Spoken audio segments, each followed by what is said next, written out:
Chromosome కనుగొన్నది half మీచర్, పేరు పెట్టింది వాల్డేయర్. సంయుక్త సూక్ష్మదర్శిని, ఎలక్ట్రాన్ సూక్ష్మదర్శిని. సంయుక్త సూక్ష్మదర్శిని కనుగొంది జాన్సన్, ఎలక్ట్రాన్ సూక్ష్మదర్శిని కనుగొంది నాల్ మరియు రస్కా.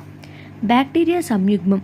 బ్యాక్టీరియాలో మనకి సంయుగ్మం అనేది జరుగుతుంది. దీన్ని కనుగొంది లిడర్బర్గ్, టాటమ్. బ్యాక్టీరియా జన్యు పరివర్తనాన్ని కనుగొంది గ్రిఫిత్. బ్యాక్టీరియా జన్యు వాహనాన్ని కనుగొంది జిండర్, లిడర్బర్గ్. మీకు డీటెయిల్గా వీటి గురించి కావాలంటే కమెంట్ సెక్షన్లో అడగండి, నేను ఎక్స్ప్లెయిన్ చేస్తాను. సంయుగ్మం అంటే ఏంటి, జన్యు పరివర్తనం అంటే ఏంటి, జన్యు వాహనం అంటే ఏంటో. కణద్రవ్యం. దీన్ని కనుగొంది కొల్లికర్. సైటోకైనిన్ అనే హార్మోన్లు కనుగొంది స్కూప్ మిల్లర్. డిఎన్ఏ కృత్రిమంగా సంశ్లేషణ చేసింది కొరెన్బర్గ్. డిఎన్ఏ జన్యు పదార్థం అని నిరూపించింది అవర్ మెక్లియార్డ్, మెక్కార్టీ. ద్విఫలదీకరణ. దీన్ని కనుగొంది నవాషిన్. ఫలదీకరణ అంటే ఏంటి? స్త్రీ బీజకణం పురుష బీజకణంతో కలవడానికి